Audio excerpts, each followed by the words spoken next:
Hello mga kasari, kamusta po kayong lahat? Ayan, magandang umaga po sa inyong lahat. Ayan, dito po sa La Union is signal number 3. Malakas lang po ang hangin, pero yung ulan po hindi po masyado. Yung hangin po talagang sobrang lakas lang talaga.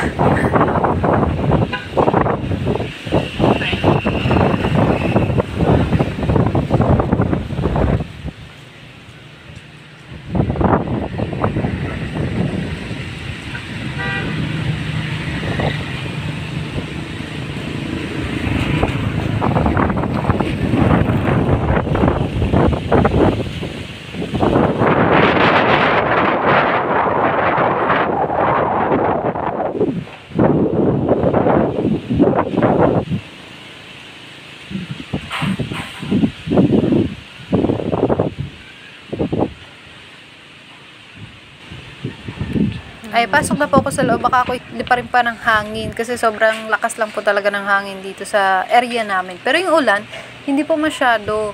May ano lang, minsan hihinto, minsan bubuhos ng ulan, ganyan. Tapos hihinto na naman. So, ganyan lang yung weather namin dito ngayon. Hello mga kasari, it's me Jennifer Mejia, ang tindera ng bayan. Hello mga kasari, kamusta po kayong lahat? Okay, no? So, magandang umaga po sa inyong lahat. So, dito po sa area namin ngayon is signal number 3, La Union area po. Okay, so yan, malakas po ang hangin, sobrang lakas. And then, yung ulan, medyo mahina lang naman yung ulan niya. Pero, sobrang lakas po ng hangin. Okay, so yan, safe. Sana po, safe po tayong lahat sa anumang area. Okay, yan. Ingat po kayong lahat. Ingat po tayo, okay? So yan, no? Kahit na maulan, may bagyo, tuloy pa rin ang pagtitinda. Diba? So yan, ito po yung kagandahan bilang isang sari-sari store business, sari-sari store owner. Kasi kahit umulan, bumagyo, pwede pa rin po tayo mag-open at meron pa rin po tayong magiging kita. Kasi yung mga tinitinda natin is mga pangunahing pangangailangan. Okay? Mga foods, yung mga noodles, no? Lalo na pag bagyo, ang mabenta po yung itlog. Itlog tsaka tuyo. Okay? Tsaka yung mga kape. At yung noodles. So yan po yung mga pinakamabenta ngayong tag-ulan. Okay? Ngayong tag-bagyo. So kailangan naka-full stock po tayo niyan. Kailangan meron po tayong kailangan meron po tayong stock. Ayan. Lakas lang kasi ng hangin.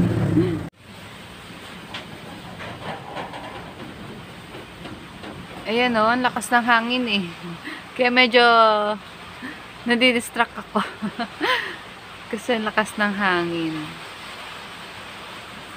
Okay. And then, ayan, yung saraduhan ko po ng aking sari-sari store, yung isa hindi ko na po binuksan. Kasi sobrang lakas ng hangin, baka naman liparin yung mga paninda ko. Yung mga nakasabit tanggalan, maglipad-lipad. So, yung isa, sinarado ko na lang muna. So, yung dalawa lang po yung binuksan ko. Kita pa rin naman po lahat ng paninda kahit nakasarado po yung isa. Okay, yan. Papasok naman po sila, dudungaw naman po sila dito. Kaya yan, kita-kita pa rin. Ayan. So yan, malakas ang hangin. So sa ibang lugar medyo malakas din po yata. Medyo malakas din yung ulan. So kaya mag-ingat-ingat po. Ingat po tayo. Okay? So mas maganda na lang po kung nasa loob na lang po tayo ng bahay at palipasin ang bagyo. Okay? So yan, relax na lang po muna tayo sa ating sa loob ng ating tahanan at yan, kape-kape na lang muna. Okay? Yung meron pala akong parating na ahente ngayon. So ngayon kasi yung schedule niya dito sa area namin, yung Mighty. So hindi ko alam kung makakapunta sila.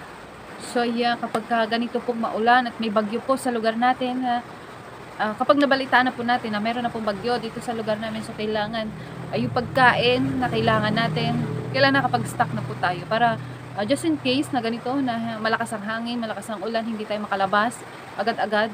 So kung nagugutom na tayo, meron na tayo agad makakain. Okay? So kailangan mag-stock po tayo ng ating mga pagkain at yung mga kailangan i-charge, no? Yung mga kailangan i-charge yung cellphone, yung kung meron tayong rechargeable na fan, yan. So, i-charge po natin yan. Okay, para makapag ready tayo at kapag nag-run out, di ba? Meron po tayong magagamit. Okay? Tsaka yung ilaw, kung meron po tayong rechargeable na mga ilaw, Yeah, i-charge na rin po natin yan. At kung wala man, so mag-ready tayo ng kandila. Pero mag-iingat pa rin tayo, okay?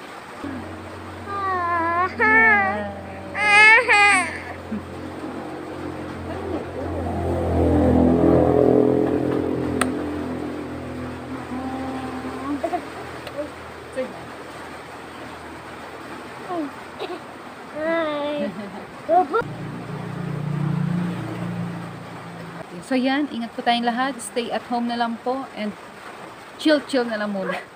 Kape-kape, nood ng TV, Netflix. Ayan, yan lang yung mga gagawin natin sa loob ng bahay. Kain. Okay. So yeah, hanggang dito na lang po. Thank you for watching. See you in my next video. Bye-bye. Happy Sally. God bless. Ingat po.